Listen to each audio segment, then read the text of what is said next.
یا ایھا الذین آمنوا لا تلھکم اموالکم ولا اولادکم عن ذکر اللہ ومن یفعل ذلک فاولئک هم الخاسرون۔ دل کو غفلت میں مت آنے دو، دل غافل ہوگا شیطان کا ڈیرا بن جائے گا۔ وہ دوام ذکر میں، البتہ یہ ذہن میں رکھیے کہ دوام ذکر کا ذریعہ کیا ہے، اس میں مغالتے ہیں لوگوں کو۔ جو سب سے بڑا ذکر ہے اس کو بھولے ہوئے ہیں، اور جو تیسرے چوتھے نمبر کا ذکر ہے اس کو سمجھ بیٹھے ہیں کہ بس یہی ذکر ہے۔ سب سے بڑا ذکر، مجسم ذکر قرآن ہے۔ الذکر انا نحن نزلنا الذکر وانا له لحافظون۔ وہ الذکر کون سا ہے؟ قرآن۔ اسی کو فرمایا، میں نے وہ آیت سنائی تھی کہ لوگ تنزیہ کہتے تھے، یا ایھا الذی نزل علیہ الذکر انک لمجنون۔ حضور سے مخاطب ہو کر کہتے ہیں فلاں جس کے اوپر کے اس کے خیال کے مطابق ذکر نازل ہوا ہے، ہم تو تمہیں پاگل سمجھتے ہیں۔ وہاں بھی لفظ کیا ہے؟ الذکر۔ تو معلوم کیا ہوا؟ انا انزلنا الیک الذکر لتبین للناس ما نزل الیہم، یہ الذکر ہے۔ تو اس سے بڑا ذکر کوئی نہیں۔ تلاوت قرآن، تدبر قرآن، غور و فکر قرآن کا، قرآن کو یاد کرنا۔ اس پر میرا کتاب چاہے مسلمانوں پر قرآن مجید کے حقوق، اب تو یہاں شاید کوئی کتاب موجود نہیں رہی ہے، اور اگر آپ کو ضرورت ہوتی ہے پاکستان سے منگا لیتے ہیں، ہر شے پڑھیے، انشاءاللہ آ جائے گی چیزیں۔ نمبر 2 ذکر کیا ہے؟ اقیم الصلاۃ لذکری، نماز کو قائم کرو میری یاد کے لیے۔ یہ ذریعہ ذکر میں، وہ تو ہے ہی مجسم ذکر، اور یہ ذریعہ ذکر میں سب سے اہم ہے۔ یہ عملی ذکر بھی ہو رہا ہے اور قولی بھی ہو رہا ہے۔ سورہ فاتحہ پڑھی آپ نے، قرآن شریف کی کچھ آیات پڑھی، پھر رکوع کیا۔ یہ رکوع جو ہے یہ آپ کا عملی ذکر ہے کہ آپ نے اپنے وجود سے اللہ کی عظمت کو تسلیم کیا۔ پھر آپ سجدے میں گرے، یہ آپ کا عملی ذکر ہے کہ اپنے وجود سے آپ نے اللہ کی عظمت کو اور تسلیم کیا۔ تیسری چیز ہے مسنون دعائیں اور مسنون اذکار، جو حضور سے ثابت ہو۔ ہمارے ہاں کیا ہو گیا؟ مجھے فلاں بزرگ نے یہ چیز بتائی ہے، وہ تو پڑھتے چلے جا رہے ہیں۔ نہ قرآن سے دلچسپی، نہ اذکار مسنونہ سے دلچسپی، ادعیہ معصورہ۔ آپ غور کریں گے کہ زندگی کے ہر عمل کے لیے حضور کی دعا موجود ہے۔ صبح اٹھے دعا ہے، آنکھ کھلتے ہی بیت الخلاء میں داخل ہونے لگے دعا ہے، نکلے دعا ہے، وضو کرنے بیٹھے دعا ہے، فارغ ہوئے دعا ہے، مسجد کے لیے گھر سے نکلے دعا ہے، مسجد میں داخل ہوئے دعا ہے۔ مسجد میں تو ہے ہی ذکر، نماز ہے، تلاوت ہے، باہر نکلے دعا ہے، گھر میں داخل ہونے لگے پھر دعا ہے، سواری پر سوار ہو رہے ہیں دعا ہے، اتر رہے ہیں دعا ہے، شیشہ دیکھ رہے ہیں دعا ہے، کپڑے پہن رہے ہیں دعا۔ زندگی کا کوئی عمل نہیں یہاں تک کہ جو تعلق زن و شو ہے، جس کو کہ خالص حیوانی بات سمجھا جائے گا، اس کے لیے بھی دعا ہے۔ غفلت میں وہ کام بھی نہیں کرتا، سمجھ رہے ہیں آپ؟ اب آپ غور کیجئے، اس میں کوئی اضافی وقت نہیں لگا، کوئی اضافی پوسچر اختیار نہیں کیا آپ نے، یوں بیٹھو، اس طرح بیٹھو، یوں کرو، کوئی آپ کا وقت اضافی نہیں لگا۔ جو کام کر رہے ہیں اور آپ اللہ کو یاد کر رہے ہیں، اور وہ اللہ کی یاد اس کام کی مناسبت سے ہے۔ ان ادعیہ معصورہ سے 2 تعلق جڑ گئے انسان کے۔ دعا کس سے کر رہے ہیں؟ اللہ سے، جڑا کہ نہیں؟ اور یہ الفاظ کس کے ہیں؟ محمد رسول اللہ کے۔ تو آپ کے 2 تعلق جڑ گئے۔ آپ اپنی جی سے گھڑ کر دعا مانگیں گے تو پہلا تعلق تو ہو جائے گا، دوسرا نہیں ہوگا۔ بہتر سے بہتر دعا مانگ لیں آپ، لیکن حضور سے جو معصور اور مسنون الفاظ جب آپ زبان سے نکالتے ہیں تو آپ کا تعلق اللہ سے بھی ہوا بذریعہ دعا، اور وہ الفاظ چونکہ حضور کے ہیں صلی اللہ علیہ وسلم تو حضور کے ساتھ ہوا۔ یہ تیسرا درجہ ہے۔ چوتھے درجے میں میں مانتا ہوں کہ ایک ہوتی ہے خاص کسی شخص کے امراض کی تشخیص کرنے کے بعد تجویز۔ کوئی اگر طبیب ہے، ماہر طبیب روحانی، وہ آپ کو دیکھے گا تو اندازہ لگائے گا کہ آپ میں کیا کمی ہے، اس کے مطابق آپ کو ذکر بتائے گا۔ بھئی فلاں آیت کا مراقبہ کیا کرو۔ کسی میں بزدلی ہوتی ہے، کسی میں مال کی محبت زیادہ ہوتی ہے، کسی میں توکل کی کمی ہے، کسی میں شہرت کی خواہش ہے، نمایاں ہونے کا جذبہ ہے، کسی میں تکبر ہے. سب کا ایک سا برس تو نہیں ہوتا نا. تو یہ در حقیقت اندھے کی لاٹھی سے نہیں چلنے والی بات. یہ تو ماہر کی کا کام ہے کہ وہ تجویز کرے کہ تمہارے لیے خاص طور پر ذکر یہ ہے. در حقیقت ہمارے جو یہ سلسلے تھے سلوک کے، یہ بڑے ماہر ہوتے تھے، یہ لوگ بڑے ماہر اطباء تھے. یہ جو علم نفسیات ہے اس کے ہمارے صوفیاء سے بڑھ کر کبھی کوئی عالم گزرا ہی نہیں دنیا میں. فرائیڈ کیا ہے اور ایڈلر کیا ہے اور یونگ کیا ہے، بچے ہیں. ہمارے صوفیاء کرام نے جس طرح انسان کی نفسیات کو سمجھا اور وہ ان کی مناسبت سے تجویز کرتے تھے. لیکن اس کو رکھا جائے گا چوتھے نمبر پر. جیسے مولانا احمد علی صاحب فرمایا کرتے تھے، بھائی اس آیت کا مراقبہ کیا کرو. مراقبہ کیا مانی؟ اب ان الفاظ کو بھی ہم نے خام خواہ کچھ خاص ایک شکل دے دی. مراقبہ کیا؟ توجہ کرنا، دھیان کرنا، خاص اس آیت کے اوپر، اس کے معانی پر اپنے ذہن کو جمانا. وہ کیوں ہے؟ تاکہ آپ کے اندر جو کمی ہے اس کی تلافی اس سے ہو. لیکن یہ کہاں آئے گا؟ چوتھے نمبر پر. سمجھ گئے؟ تو نفاق سے بچنے کا ذریعہ، پریونشن کیا ہے نفاق سے؟ دوام ذکر. نہ تمہیں تمہاری اولاد، نہ تمہارے اموال، نہ تمہاری تجارت، نہ کاروبار اللہ کے ذکر سے غافل نہ کر سکے. پنجابی میں کہتے ہیں کہ ہتھ کارول اور دل یارول. کام کر رہے ہیں آپ، لیکن یہ کہ دل اللہ کے ساتھ لگا ہوا ہے، زبان تر ہے اللہ کی یاد سے.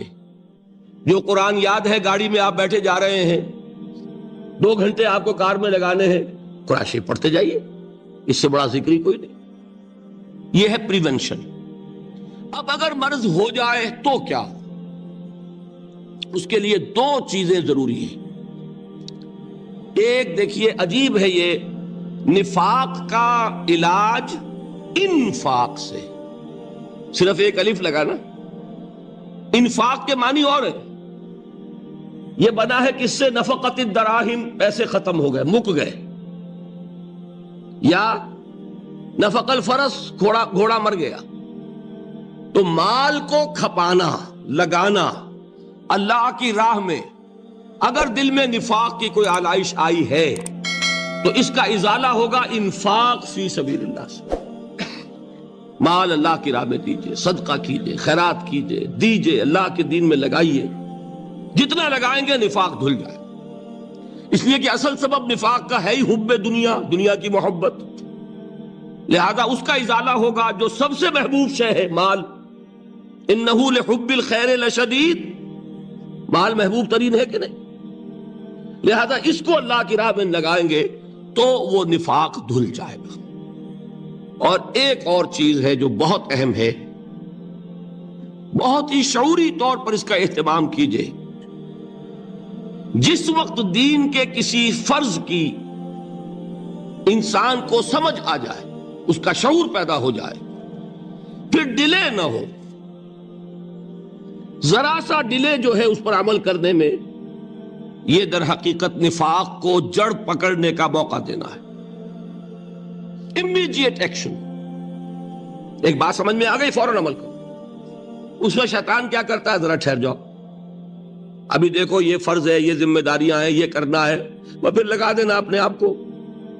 بہت سے لوگ کہتے ہیں بس یہ ریٹائرمنٹ کے بعد تو سارا میں دین کے لیے وقف کر دوں گا. اول تو خدا کے بندے تمہارے اندر رہ کیا جائے گا ریٹائرمنٹ کے بعد؟ سارا تو کھپ چکو گے، رہ کیا جائے گا؟ دوسرے یہ کہ یہ بھی جان لیجئے کہ کار دنیا کسے تمام نہ کر. ریٹائرمنٹ کے بعد کون فارغ ہو جاتا ہے؟ بیٹوں بیٹیوں سے فارغ ہوئے تو پوتے پوتیاں موجود ہیں، نواسے نواسیاں موجود ہیں. کبھی بھی وہ بوجھ ختم نہیں ہوتا زندگی کا. وہ تو یہ کہ آج بات سمجھ میں آئی ہے تو آج عمل ہونا چاہیے. قرآن مجید میں سورہ انعام میں بڑی شدید وعید آئی ہے. الفاظ ہیں یہ، وَنُقَلِّبُ أَفْئِدَتَهُمْ وَأَبْصَارَهُمْ كَمَا لَمْ يُؤْمِنُوا بِهِ أَوَّلَ مَرَّةٍ. انسان پر ایک حقیقت کا انکشاف ہوا کہ یہ بات حق ہے، فوراً تسلیم کرے. کسی مصلحت کی وجہ سے، کسی بزدلی کی وجہ سے، کسی لالچ کی وجہ سے، کسی اپنی سیادت یا قیادت کی وجہ سے، کیسے مان لوں؟ لوگ کہیں گے کہ یہ نیچے ہو گیا، وہ اونچا ہو گیا جس کی بات مانی، کسی وجہ سے رک گئے، تو اللہ تعالیٰ اندر سے وہ جو استعداد ہے حق کو پہچاننے کی وہ سلب کر لیتا۔ وَنُقَلِّبُ أَفْئِدَتَهُمْ وَأَبْصَارَهُمْ، ہم الٹ دیں گے ان کے دلوں کو بھی اور ان کی آنکھوں کو بھی۔ کیوں؟ كَمَا لَمْ يُؤْمِنُوا بِهِ أَوَّلَ مَرَّةٍ، اس لیے کہ وہ پہلی مرتبہ جب انکشاف حق ہوا ہے وہ ایمان نہیں لائے۔ اس کا میں ایک واقعہ آپ کو سنانا چاہتا ہوں کہ کس طرح صحابہ کرام پر بھی وقتی طور پر یہ واقعہ اگر صحابہ کرام کا نہ ہوتا تو یہ حقائق سمجھ میں نہ آتے۔ غزوہ تبوک کے موقع پر یہ میں جملہ انکمپلیٹ رہ گیا، ضعف ایمان کا حملہ ہو جاتا تھا، نفاق کا نہیں معاذ اللہ، لیکن ضعف ایمانی کی اگلی منزل شروع ہو جاتی ہے نا، نفاق۔ جہاں جھوٹ بولنا شروع کیا نفاق، جھوٹی قسمیں کھانی شروع کی سیکنڈ سٹیج، اور جہاں مومنین صادقین سے بغض اور عداوت پیدا ہو گیا وہ تھرڈ سٹیج۔ تو وہ ضعف ایمان کا کیسے ہوتا ہے یہ حضرت کعب ابن مالک نے بڑی تفصیل سے بیان کیا ہے۔ غزوہ تبوک کے موقع پر جہاں منافقین نے آ کر جھوٹے بہانے بنائے، جھوٹی قسمیں کھائیں اور حضور سے ایگزمپشن لے لی، چھٹی لے لی، رخصت لے لی، وہاں 3 ایسے صحابہ بھی تھے جو مومن صادق تھے، لیکن وقتی طور پر شیطان نے انہیں ورغلایا۔ کیسے ورغلایا وہ سمجھ لیجئے۔ کعب ابن مالک نے تفصیل سے بیان کیا ہے، اور میرے نزدیک یہ جہاں تک میرا مطالعہ ہے طویل ترین حدیث ہے، بخاری اور مسلم میں بھی موجود ہے۔ حضور جب واپس آئے ہیں اور اب آپ نے ایک ایک کو بلایا، جن لوگوں نے تو پہلے جھوٹی قسمیں کھا لی تھی ان کو تو بلانے کی ضرورت نہیں تھی، لیکن کچھ لوگ ایسے بھی تھے کہ جنہوں نے ایگزمپشن بھی نہیں لی تھی اور گئے بھی نہیں تھے۔ اب ان کو آپ نے ایک ایک کر کے پیشی ہوئی، آپ کیوں نہیں گئے تھے؟ تو اب جو منافقین تھے ان میں سے انہوں نے اس موقع پہ جھوٹی قسمیں کھا لی۔ خدا کی قسم حضور ہم تو بالکل تیار تھے، پوری میں نے تیاری بھی کر لی تھی، پورا ارادہ تھا، یہ وقتی طور پر یہ مصیبت مجھ پر آ پڑی۔ جس نے قسم کھائی انہوں نے کہا اچھا ٹھیک ہے جائیے۔ کعب ابن مالک کی باری آئی تو ان کے الفاظ اپنے یہ کہ جب میں پیش ہوا تو حضور کے چہرے مبارک پر ایک غصے والی مسکراہٹ تھی، زہر خند کہتے ہیں، ایک مسکراہٹ ہے لیکن غصے کے ساتھ، غضبناک۔ آپ فرمائیے آپ کیوں نہیں گئے؟ حضرت کعب یہ فرماتے ہیں کہ میں نے عرض کیا کہ حضور زبان میرے پاس بھی ہے، جھوٹ میں بھی بول سکتا ہوں، لیکن جھوٹ بول کر میں اس وقت آپ کی ناراضگی سے تو بچ جاؤں گا لیکن اللہ کے پکڑ سے نہیں بچ سکوں گا۔ میں اعتراف کرتا ہوں کہ جتنا صحت مند میں اس زمانے میں تھا کبھی نہیں تھا، جتنا فارغ البال اس وقت تھا کہ میرے پاس ساز و سامان موجود تھا راستے کے لیے، اتنا میں کبھی نہیں تھا۔ لیکن ہوا کیا؟ ہوا یہ کہ مجھے میرے نفس نے، شیطان نے پٹی پڑھائی۔ وہ پٹی کیا پڑھائی کہ حضور تو 30,000 کے لشکر کے ساتھ چلیں گے تو لشکر تو سلولی موو کرے گا نا، تمہارے پاس بڑی تکڑی، بڑی توانا صحت مند اونٹنی ہے، تم ذرا 2 دن بعد چلنا تیزی کے ساتھ اور حضور سے مل جانا، بس یہ تاخیر کا حربہ۔ تو انہیں خیال آیا کہ ابھی 2 دن گھر کی ٹھنڈی چھاؤں ہے، میں یہاں پہ جو آرام ہے وہ کر لوں۔ مجھے جگر کا شعر یاد آیا ہے کہ تپتی راہیں مجھ کو پکاریں، دامن پکڑے چھاؤں گھنیری۔ ایک طرف فرض کی پکار ہے، اس میں تو ظاہر بات ہے کہ وہ تپتی راہیں ہیں، لا تنفروا فی الحر سنا چکا ہوں آیت۔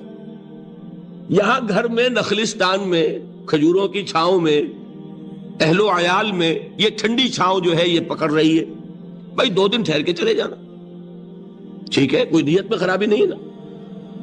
اس کے بعد پھر جب ابھی 2 دن اور ٹھہر جاؤ، یہ تو بڑا لمبا سفر ہے، ذرا تیز اور دوڑ لینا۔ تو فرماتے ہیں کہ حضور میں اسی طریقے سے تاخیر و تعویق میں پڑا رہا، یہاں تک کہ ایک روز اچانک مجھ پر یہ چیز منکشف ہوئی کہ تو میں چاہے کتنا بھی تیز چل لوں میں آپ سے نہیں مل سکتا، میرے اعصاب ڈھیلے ہو گئے، اس طرح میں محروم رہ گیا۔ حضور نے بائیکاٹ کا حکم دیا صحابہ کو. 3 صحابہ تھے ایسے, 2 اور تھے جنہوں نے اسی طریقے سے اعتراف کیا. حضور نے حکم دے دیا کوئی ان سے گفتگو نہ کرے, سوشل بائیکاٹ. بڑی سخت سزا تھی جو دی گئی ہے, اس کی بڑی تفاصیل ہے.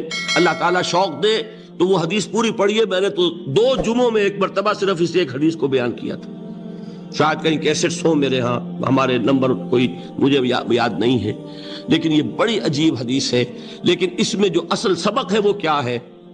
اس طریقے سے شیطان لے تو لال, تاخیر, تعویق, ابھی کیا جلدی ہے, ذرا اس کام سے فارغ ہو لو, ذرا پھر تلافی کر لینا, ذرا زیادہ زور سے کام کر لینا. یہ وہ چیز ہے کہ جو وہ تو خیر صحابی تھے, بچ گئے. اگر وہاں جھوٹی قسم بھی کھا دیتے تو گئے تھے. یہ تو اتنا ہی ہے نا, مردی و نامردی قدم فاصلہ دارت. اس میں تو یہی ہے کہ ذرا ایک جھوٹی قسم کھا دیتے, جھوٹے بہانہ بنا دیتے, تو اب ضعف ایمان نہ رہتا, وہ نفاق کی سرحد شروع ہو جاتی. وہ اللہ تعالیٰ نے ان کو بچایا. لیکن یہ کہ ہم کیسے بچیں گے اگر ہم نے یہ روش اختیار کی؟ لہذا 3 کام. دوام ذکر نمبر 1, اس کی میں شرح کر چکا ہوں. 4 اذکار یاد کر لیجئے گا ان کو, ورنہ کیا فائدہ. نمبر 2, انفاق فی سبیل اللہ, نفاق کا علاج انفاق سے. نمبر 3, یہ عادت اپنے اندر پیدا کیجئے شعوری طور پر کہ جب ایک حقیقت واضح ہو جائے فوراً اعتراف کہ ہاں بھائی بات ٹھیک ہے آپ نے. جب ایک فرض کا احساس ہو جائے فوراً اس کی ادائیگی کے لیے آغاز. تاخیر و تعویق ہے کہ جس سے پھر نفاق کو موقع ملتا ہے. اللہ تعالیٰ مجھے اور آپ کو حقیقی ایمان عطا فرمائے اور نفاق سے بچائے رکھے. اب آئیے حقیقت و اقسام شرک پر. دیکھیے, ہر شخص یہ جانتا ہے کہ اسلام دین توحید ہے. ایک لفظ میں اگر کہیں گے تو اسلام کا سب سے بڑا وصف, سب سے بڑی علامت توحید. وہ جو اقبال نے کہا کہ توحید کی امانت سینوں میں ہے ہمارے, آسان نہیں مٹانا نام و نشاں ہمارا. تو توحید ہے. توحید کی ضد ہے شرک. ٹھیک, اس سے میں ایک نتیجہ نکالتا ہوں. کوئی مسلمان جان بوجھ کر مشرک نہیں ہو سکتا. یہ میرا نتیجہ ہے. جان بوجھ کر مشرک نہیں ہو سکتا. وہ شرک میں مبتلا ہوگا تو ناسمجھی میں ہوگا, نادانی میں ہوگا, وہ اسے شرک نہیں سمجھے گا. یہ ممکن نہیں ہے کہ کوئی مسلمان ہو, گیا سے گیا مسلمان, گزرا سے گزرا مسلمان, گھٹیا سے گھٹیا مسلمان, لیکن وہ شرک کو شرک سمجھتے ہوئے اس میں آلودہ ہو جائے. ہوتا کیا سمجھ میں نہیں آتا کہ شرک. تو ضرورت بہت ہے کہ ہم یہ پہچانیں کہ یہ شرک ہے کیا. دوسری بات یہ جان لیجئے, ہمارے دین میں ناقابل عفو جرم کون سا ہے؟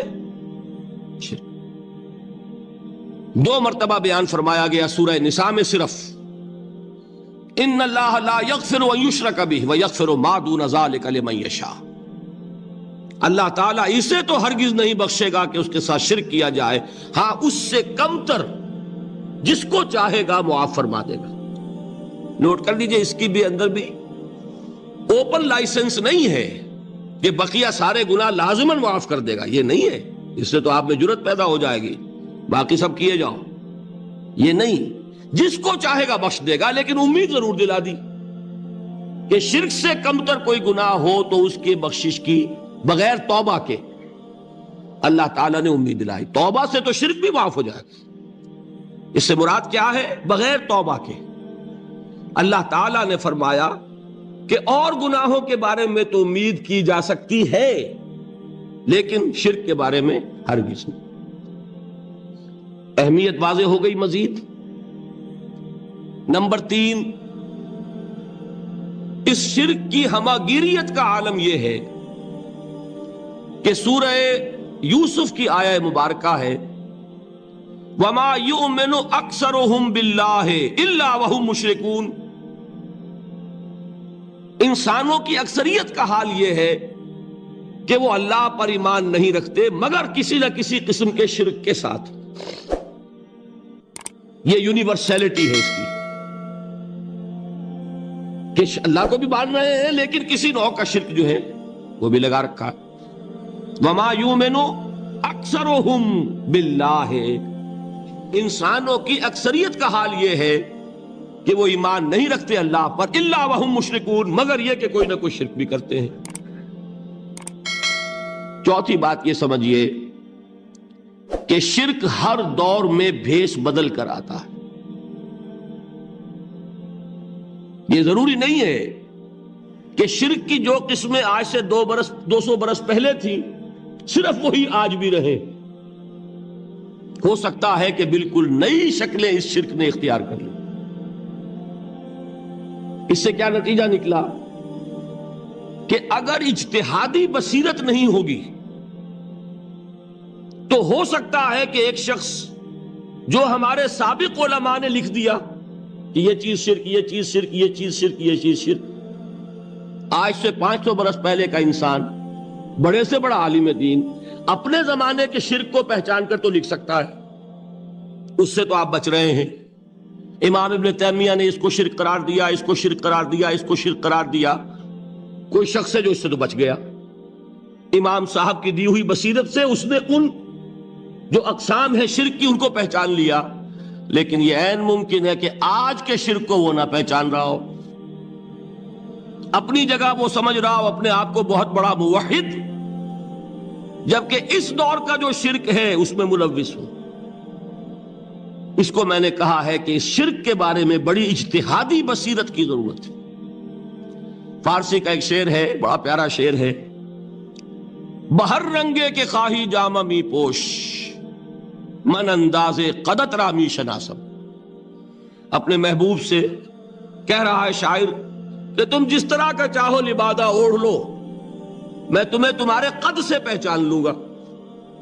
کتنا ہی چھپا لو اپنے آپ کو، کیسے ہی لباس بدل لو، بہر رنگے کے خواہی جامہ می پوش، من انداز قدت رامی شناسم، میں تمہارے قد سے تمہیں پہچان لوں.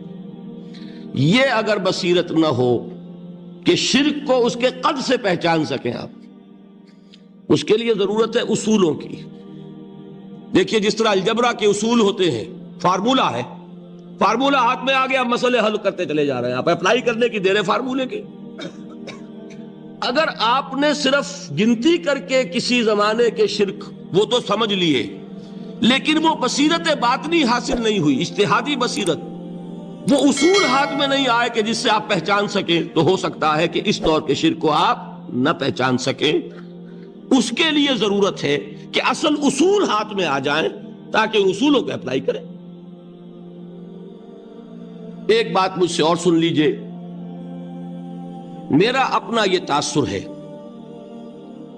ہمارے دین میں خیر، بھلائی، نیکی، چاہے وہ نظریے کی ہو، علم کی ہو، عقیدے کی ہو، عمل کی ہو، اخلاق کی ہو، وہ سب کیا ہے؟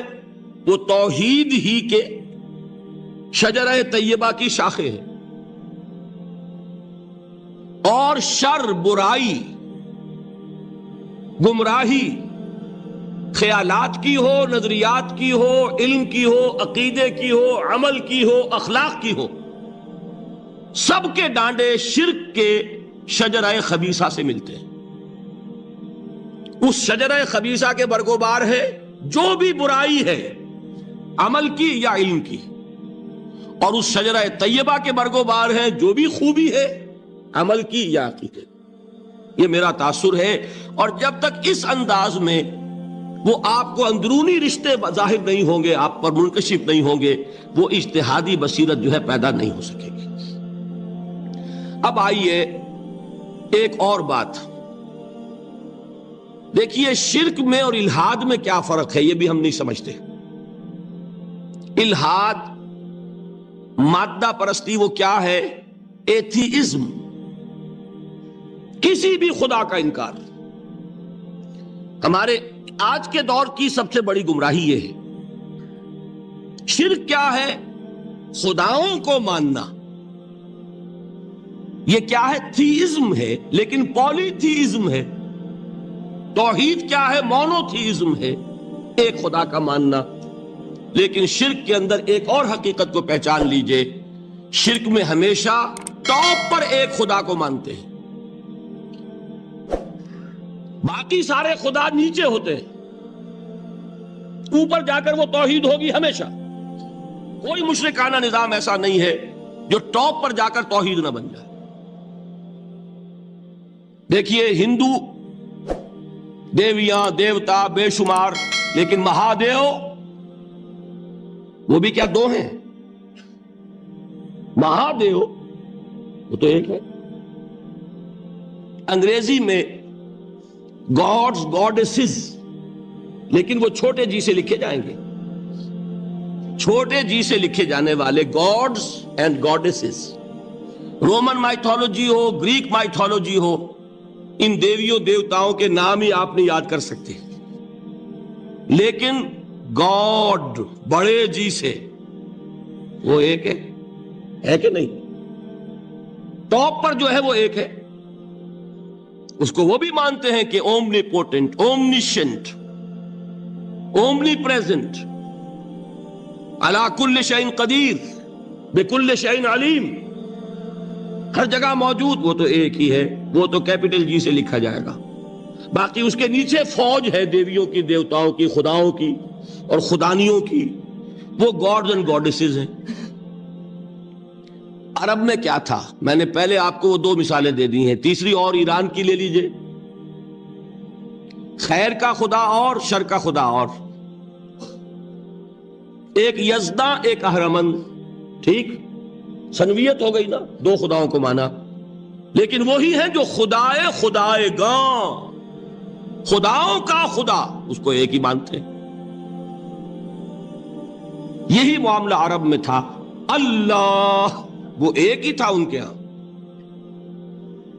قرآن میں آتا ہے ان سے پوچھئے وَلَئِن سَأَلْتَهُم مَّنْ خَلَقَ السَّمَاوَاتِ وَالْأَرْضَ لَيَقُولُنَّ اللَّهُ، جب ان سے کہا جاتا ہے کہ کس نے پیدا کیا آسمان اور زمین کو، یہ فوراً کہیں گے اللہ نے۔ فَأَنَّىٰ يُؤْفَكُونَ، تو یہ ماننے کے بعد کدھر جا رہے ہیں؟ وہ کیا کہتے تھے کہ وہ بڑا اللہ تو ایک ہی ہے، لیکن چھوٹے آلہہ ہیں۔ آلہہ اور اللہ میں وہی فرق ہے جو کیپٹل جی کا گاڈ اور چھوٹے جی سے گاڈز اینڈ گاڈیسز، وہی فرق ہے کہ جو مہادیو اور دیویوں اور دیوتاؤں میں ہے، وہی وہاں تھا۔ اللہ وہ ایک اور سپریم، سب سے بالا تر، اس سے اوپر کوئی نہیں، تخلیق میں اس کا کوئی ساجی نہیں، لیکن اس نے کچھ آلہہ ہیں جنہیں کچھ اختیارات تقسیم کیے ہوئے، کچھ اس کے لاڈلی ہستیاں ہیں جو سفارش کر سکتی ہیں۔ بس یہ شرک تھا مشرکین مکہ کا۔ بات سمجھ رہے ہیں؟ اس کا جائزہ لیں گے تو آپ کو، اور جو آج شرک کی اقسام میں بیان کروں گا اس کو ہاتھ میں لیں گے تو کسی موحد کا تلاش کرنا مشکل ہو جائے گا۔ ڈھونڈ اب ان کو چراغ رخ زیبا لے کر، آج جن کا نام مسلمان ہے ان کی اکثریت کسی نہ کسی نوع کے شرک میں مبتلا ہے۔ اب آئیے اقسام شرک۔ اقسام شرک میں بھی وہی کیفیت ہے جو نفاق کے بارے میں نے عرض کی تھی کہ ایک تقسیم یہ ہے جو علماء نے کی ہے، ایک ہے عقیدے کا نفاق، ایک ہے عمل کا نفاق۔ اسی طرح ایک ہے عقیدے کا شرک، ایک ہے عمل کا شرک۔ عقیدے میں نہیں ہے، عمل میں ہے۔ ایک تقسیم آپ نے سنی ہوگی شرک جلی، شرک خفی۔ ایک ہے ننگا شرک، کھلم کھلا شرک۔ ایک ہے چھپا ہوا شرک جو نظر نہیں آتا۔ لیکن ایک مغالطہ اپنے دل سے نکال دیجئے، بعض لوگ شرک خفی کو شرک نہیں سمجھتے، یہ بہت بڑی غلطی ہے۔ اگر وہ شرک نہ ہوتا تو حضور اسے شرک نہ کہتے، کوئی اور لفظ، عربی زبان کا دامن جو ہے محدود نہیں ہے، پھر اس کے لیے کوئی اور لفظ اختیار فرمایا جاتا ہے وہ شرک۔ لیکن ایک شرک ہے جلی جو